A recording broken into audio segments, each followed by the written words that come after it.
اس programme کے اخراجات جو اسمر منسٹریز کے دوست اور پارٹنرز ادا کرتے ہیں۔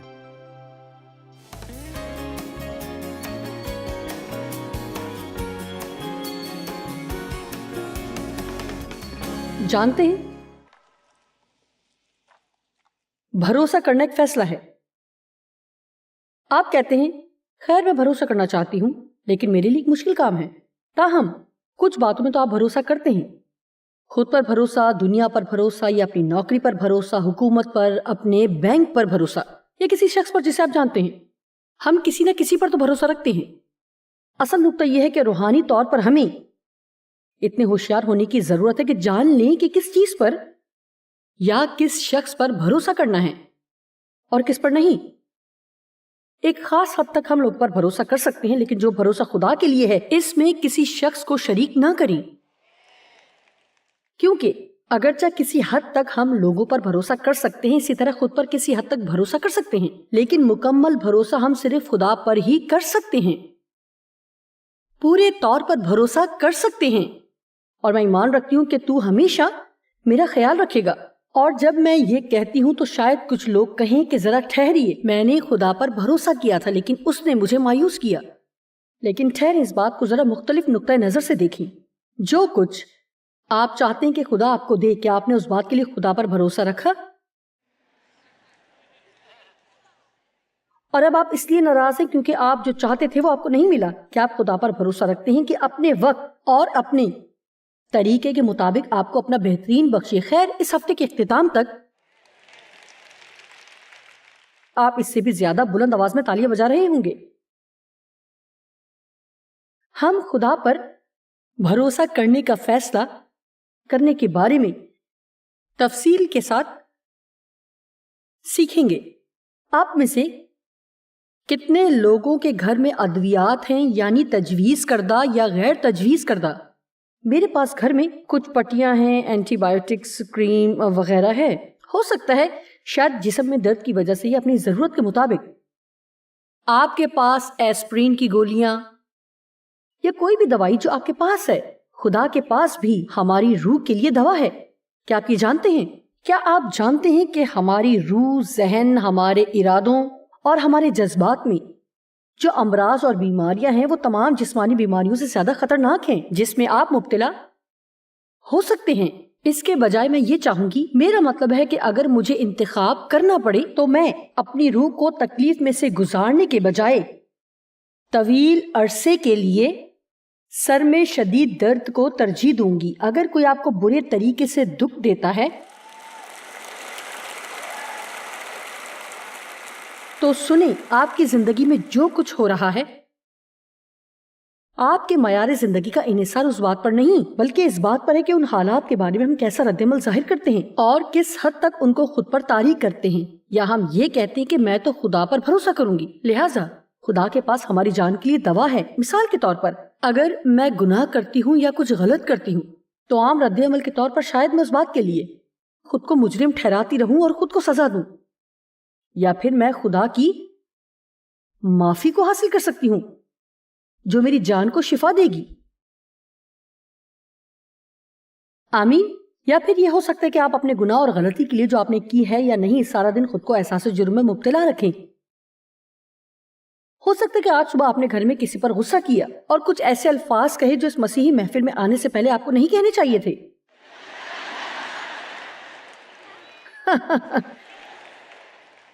میں نہیں جانتی، مجھے نہیں معلوم، لیکن ہو سکتا ہے کہ آج کسی نے مہربانی کا مظاہرہ نہیں کیا اور گاڑی پارک کرتے وقت کسی کا حق مار کر وہ جگہ لے لی جو آپ لینا چاہ رہے تھے۔ مجھے یقین ہے اتنے بڑے مجمع میں کسی نہ کسی کے ساتھ تو ایسا ہوا ہوگا، لہٰذا یا تو آپ غصے میں آ سکتے ہیں یا پھر کہہ سکتے ہیں کہ میں تمہیں معاف کرتی ہوں۔ در حقیقت آپ اپنے لیے بہت برا محسوس کر سکتے ہیں کیونکہ آج صبح آپ نے کچھ غلط کر دیا جو آپ کو نہیں کرنا چاہیے تھا اور آپ کا پورا دن خراب ہو گیا، یا پھر دوا کی ایک اچھی خوراک لیتے ہوئے آپ کہہ سکتے ہیں اے خداوند رحم کر۔ لہٰذا خدا کے پاس ہماری جان کے لیے دوا ہے۔ در حقیقت ہماری ہر طرح کی اندرونی بیماری کی دوا کلام خدا ہی ہے۔ کلام خدا ہمارے ذہن کو ٹھیک کرتا ہے جو کچھ خدا چاہتا ہے کہ ہم کریں، ہمارے ارادے کو خدا کی مرضی کے مطابق موڑ دیتا ہے تاکہ ہم وہی کچھ کریں، نہ کہ اپنی مرضی کریں۔ کیا یہاں موجود کسی شخص نے اس بات کو جانا ہے کہ اپنے طریقے اور اپنی مرضی کے مطابق کام کرنے سے آپ کو کوئی خوشی نہیں ملتی؟ کیا کسی نے اس بات کو سیکھ لیا ہے؟ ٹھیک ہے، آپ جانتے ہیں کہ میں 40 سال سے کلام سکھا رہی ہوں، اور آپ جانتے ہیں کہ خدا ہمیشہ ہی درست ہے۔ چاہے میں سوچوں یا محسوس کروں، خدا ہی ہمیشہ درست ہوتا ہے کہ پوری بائبل کا پیغام، میرا مطلب ہے، اسی بارے میں ہے کہ اسی پر عمل کریں اور جیے جانے کے قابل معیاری زندگی گزاریں، یا پھر اپنی مرضی سے چلیں اور دکھ میں مبتلا رہیں۔ مجھے نہیں معلوم کہ کیوں صرف اس بات کو سمجھنے میں ہماری ساری زندگی گزر جاتی ہے، کیونکہ ہمارے اندر ڈھیٹ پن، اپنی مرضی اور اسی طرح دوسری باتیں ہیں۔ اسی لیے حقیقتاً خدا کا کلام ہماری جان اور روح کے لیے دوا ہے۔ میرا مطلب ہے کہ ایک طویل عرصے سے میں خدمت میں ہوں اور کلام خدا کی ایک سنجیدہ طالب علم ہوں، اور میں آپ کو بتا سکتی ہوں کہ مجھے پریشان کرنے والا کوئی بھی مسئلہ ایسا نہیں ہے جس کا حل خدا کے کلام میں موجود نہ ہو۔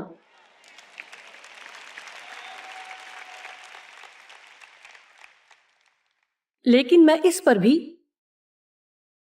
ایمان رکھتی ہوں کہ کئی ایسی ادویات ہیں جن کا ہماری زندگی میں ہونا لازمی ہے۔ یہ دونوں باتیں مل کر تقریباً ہر ایک مسئلے کو حل کریں گے جو آپ کو کبھی بھی درپیش ہو سکتا ہے۔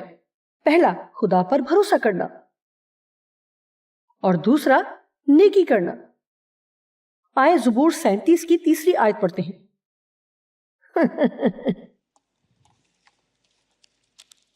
زبور 37 کی 3 آیت، خداوند پر توکل کر اور نیکی کر، ملک میں آباد رہ اور اس کی وفاداری سے پرورش پا۔ اگر آپ ایسا کریں گے تو در حقیقت آپ پرورش پائیں گے۔ کچھ ہی دیر میں ہم زبور 37 کی پہلی 10 آیات پڑھیں گے، اور ہم اس بات کو سمجھیں گے کہ یہ کلام ان لوگوں کے لیے کلام تھا جو کہ مشکل حالات سے گزر رہے تھے۔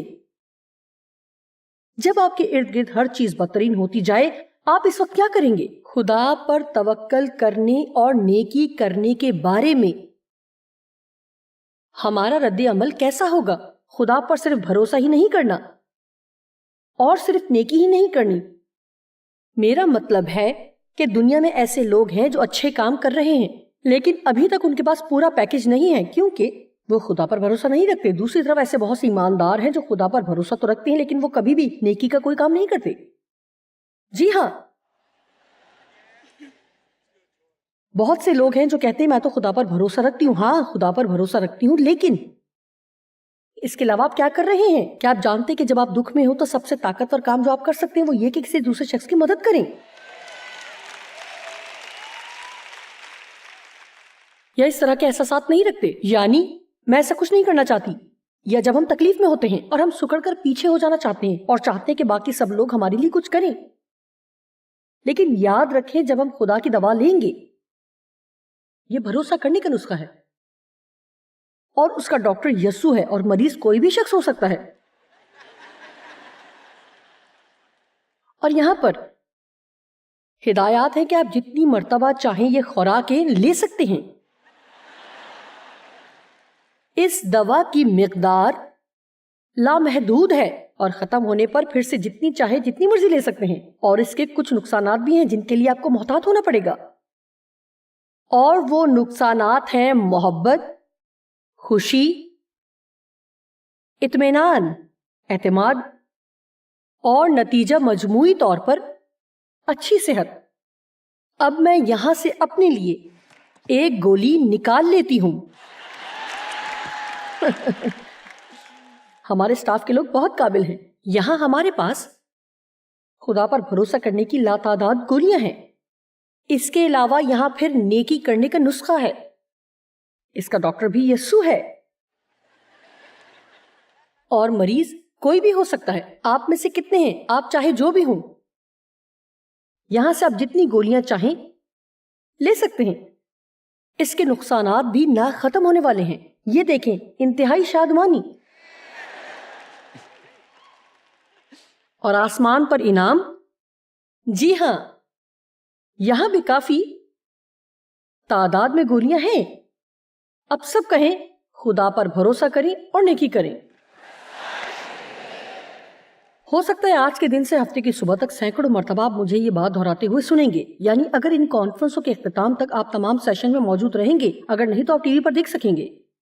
لیکن میں اس وقت تک انتظار نہیں کروں گی، کیونکہ میرا ایمان ہے کہ آج کے دن خاص مسا ہے اور ہم سب یہاں اکٹھے ہیں۔ اگرچہ ٹی وی اچھی چیز ہے لیکن ایسا ماحول نہیں ہو سکتا ہے، تو جو لوگ ہمیں ٹی وی پر دیکھ رہے ہیں اگلی مرتبہ اپنے قریب ہونے والی اسی طرح کی کانفرنس میں خود وہاں تشریف لائیں اور ہمارے ساتھ رہیں، ہمیں اچھا لگے گا۔ آمین۔ میں اتنی زندگی گزار چکی ہوں کہ خوش ہونے کے مختلف طریقوں کو آزما سکوں۔ میں نے خود غرضی کو بھی آزمایا ہے اور ہر طرح کے دوسرے طریقے بھی آزمائے ہیں۔ میں آپ کو بتا سکتی ہوں کہ یہی طریقہ کارآمد ہے۔ مجھے نہیں معلوم آپ کی بیماری یا آپ کا مسئلہ کیا ہے۔ ہو سکتا ہے یہ کوئی چونکا دینے والا مسئلہ ہو جو اچانک ہی وارد ہوا ہو۔ ہم جانتے ہیں کہ ہر طوفان کی پیش گوئی نہیں ہو سکتی۔ ہو سکتا ہے کہ آپ کا کوئی منصوبہ ہو اور پھر اچانک سے درمیان میں خدا آ جاتا ہے اور آپ کا منصوبہ تبدیل کر دیتا ہے۔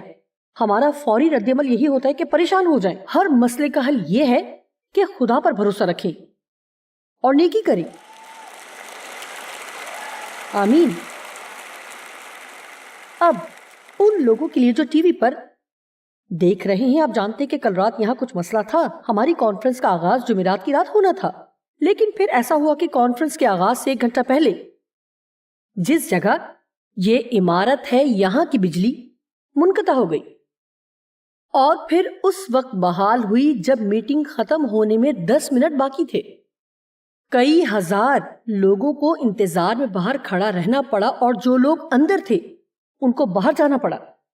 انہوں نے پارکنگ کو بند کر دیا تھا اور انہوں نے ایک بڑا روشن نوٹس لگا دیا جس پر لکھا تھا جوائس مائر کی کانفرنس ملتوی ہو گئی ہے۔ آپ کو اندازہ نہیں کس طرح کے واقعے کے بعد میرے ساتھ کیا ہوتا ہے۔ میرا مطلب ہے میں صرف یہ چاہتی ہوں،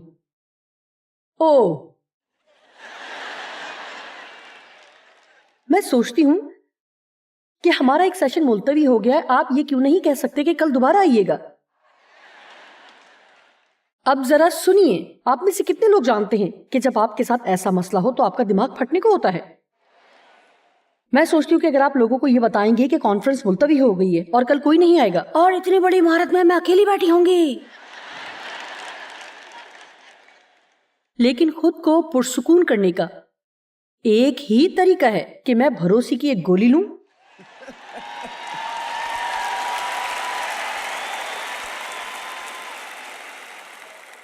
اور کچھ نیکی کروں۔ آمین۔ میں یہ نہیں کہتی کہ ایسا کرنا ہر وقت اس قدر ہی آسان ہوگا، لیکن آسان ہو یا مشکل یہی بہترین انتخاب ہے، کیونکہ یہی صرف ایک ہی طریقہ ہے جو واقعی کام کرے گا۔ سچ یہ ہے کہ میرے دماغ میں فلم چل رہی تھی کہ لوگ نہیں آئیں گے، سب کچھ ملتوی ہو گیا ہے، وہ گھر چلے جائیں گے، لیکن حقیقت یہ ہے کہ آج کے جمعے کے دن لوگوں کی تعداد عموماً جمعے کے ہونے والی تعداد سے زیادہ ہے۔ اور مسیحیوں کے بارے میں مجھے محسوس ہوتا ہے کہ اگر آپ ان کو غصہ دلائیں، جی ہاں، میرا مطلب ہے کہ ہمارے اندر یہ خداداد صلاحیت ہے کہ ہم تو نہیں چھوڑیں گے اور کہیں میں واپس جاؤں گی، اور اس وقت نہیں چھوڑوں گی جب تک وہ مجھے مل نہیں جاتا جس کے لیے میں آئی ہوں۔ آمین۔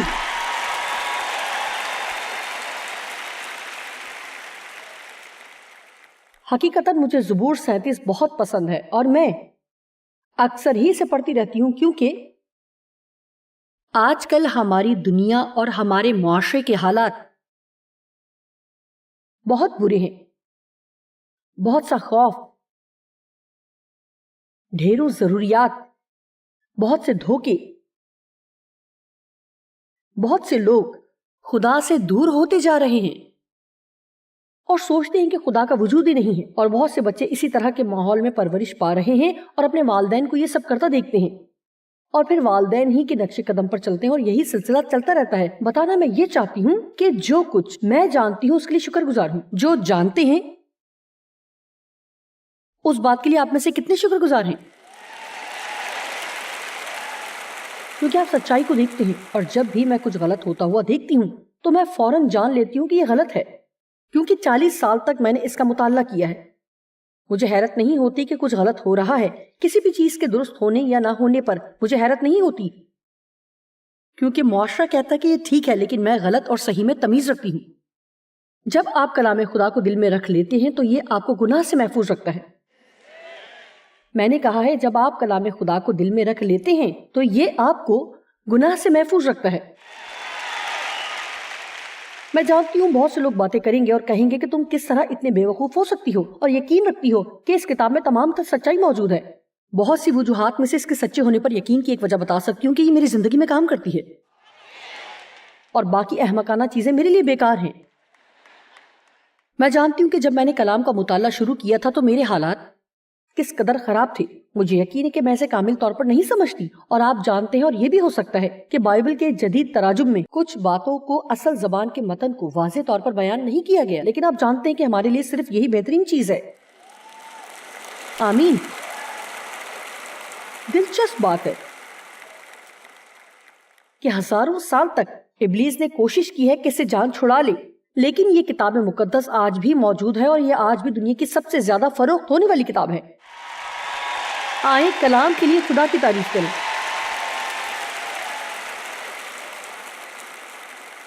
میں کلام پر ایمان رکھتی ہوں، اور اس بات پر مجھے کوئی شرمندگی نہیں۔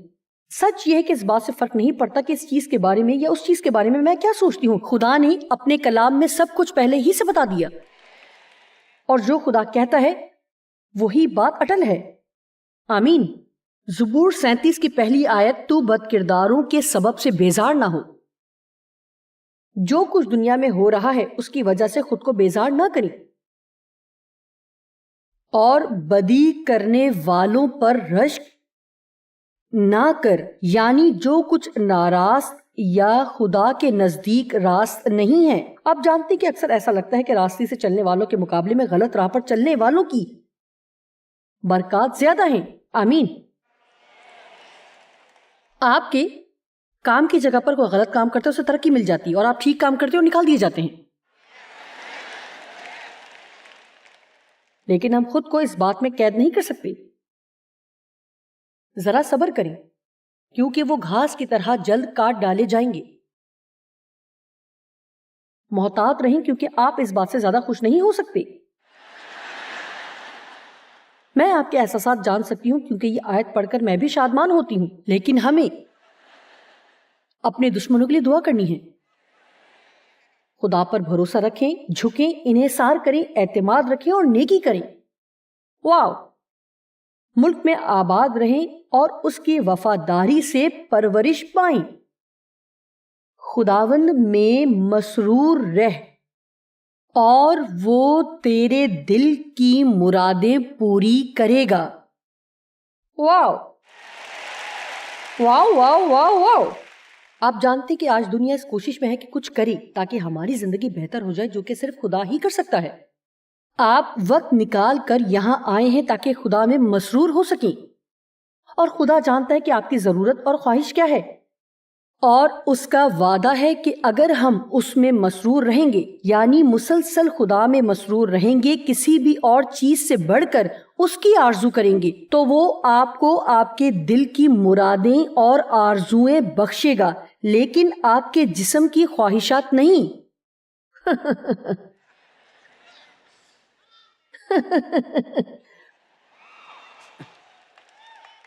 بلکہ دل کی سچی خواہشات۔ خدا کہتا ہے میں تمہارے لیے کام کروں گا، میں اس بات کی فکر کروں گا۔ جانتے ہیں کیوں؟ کیونکہ ہم ایسے خدا کی خدمت کرتے ہیں کہ جو دروازے وہ کھولتا ہے انہیں کوئی بند نہیں کر سکتا، اور جو وہ بند کرتا ہے اسے کوئی نہیں کھول سکتا۔ آمین۔ مجھے یہ پسند ہے، خدا حاکم ہے، وہ بند کرتا ہے اور کوئی نہیں کھول سکتا، اور جو وہ کھولتا ہے اسے کوئی نہیں بند کر سکتا۔ واو! اپنی راہیں خداوند پر چھوڑ دے اور اس پر توکل کر اپنی ساری فکریں اس پر ڈالیں۔ بھروسہ رکھیں، جھکیں، انحصار کریں اور اعتماد کریں، تو وہ تیرے دل کی مرادیں پوری کرے گا۔ میری ساس انتقال کر چکی ہیں اور خداوند کے پاس ہیں۔ کئی سال پہلے انہوں نے مجھے میری پہلی بائبل تحفے میں دی۔ یہ سفید رنگ کی چھوٹی کنگ جیمز بائبل تھی. ان دنوں میں کچھ نہیں جانتی تھی اور انہوں نے پہلے صفحے پر زبور 37 کی 5 لکھی تھی. اپنی راہ خداوند پر چھوڑ دے اور اس پر توکل کر، وہی سب کچھ کرے گا. آپ کے خیال میں کیا یہ سچ ثابت ہوا؟ واو! میری خواہش ہے کہ کاش میں ایسا کر سکوں. آپ میں سے کچھ لوگ جانتے ہیں کیونکہ آپ نے یہ سفر اختیار کیا ہے. کاش میں ان لوگوں کو بتا سکتی جو اس بات سے ناواقف ہیں کہ جب مجھے میری پہلی بائبل ملی تو میری زندگی کس قدر بدحالی کا شکار تھی، جو کلام میں ہے، اور خدا کے کلام پر ایمان لانے اور کلام پر عمل کرنے سے کس طرح مجھ میں تبدیلی آئی اور میری زندگی بدل گئی. خدا نے میری شکستہ حالی کو بدل کر ایک ایسی چیز میں بدل دیا جو حقیقتاً دوسروں کی زندگی میں قابل قدر ہے. میں بتانا چاہتی ہوں کہ اگر آج اپنی زندگی میں آپ خدا پر بھروسہ کریں گے اور کلام سیکھیں گے تو دیکھیں بہت سے لوگوں کے خیال میں کہ مسیحی ہونے کا مطلب صرف توبہ اور نجات کی دعا کرنا، کبھی کبھار چرچ جانا ہے اور وقتاً فوقتاً چندے کی تھیلی میں کچھ ہدیہ ڈالنا، اور ایسا کرنے سے موازانہ طور پر میری زندگی میں ہر چیز کو بدل جانا چاہیے. نہیں، خدا کے ساتھ ہمارا چلنا ایک سفر کی طرح ہے. جب آپ خدا کے ساتھ چلنے کا عہد کرتے ہیں، جب آپ یسوع کو اپنی زندگی میں آنے کی دعوت دیتے ہیں، چاہے آپ جانتے ہیں یا نہیں، کسی کو آپ پر یہ واضح کرنے کی ضرورت ہے کہ آپ اپنی زندگی اس کے نام کے لیے دے رہے ہیں. ہم اس میں زندگی گزارتے ہیں اور آگے بڑھتے ہیں. یہ تعلق صرف اتوار کی عبادت تک محدود نہیں ہے، وہ ہماری زندگی ہے.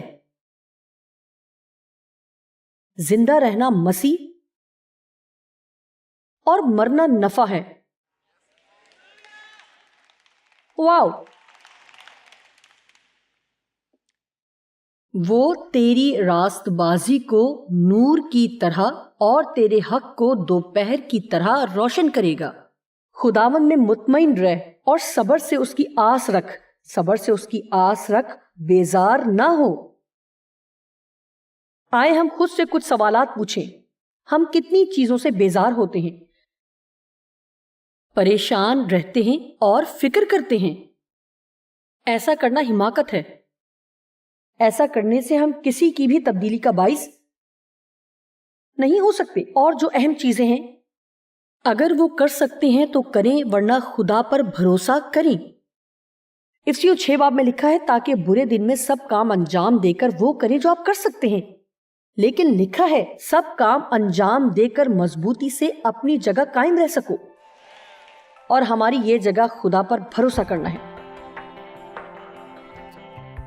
یاد رکھیں، خدا پر بھروسہ کرنا ایک فیصلہ ہے اور یہ ایک اعزاز ہے کہ ہم اس پر بھروسہ رکھیں. خدا پر بھروسہ رکھنا تابعدار زندگی کا باعث ہوگا. حقیقتاً جب ہم خدا پر بھروسہ کرتے ہیں تو جو کچھ وہ ہمیں کرنے کے لیے کہتا ہے وہ سب ہم خوشی سے کریں گے، کیونکہ حقیقتاً اگر ہم اس پر بھروسہ کرتے ہیں اور وہی کرتے ہیں جو وہ چاہتا ہے کہ ہم کریں تو ہماری زندگی میں سب چیزیں بہتر طور پر کام کرنے لگیں گی.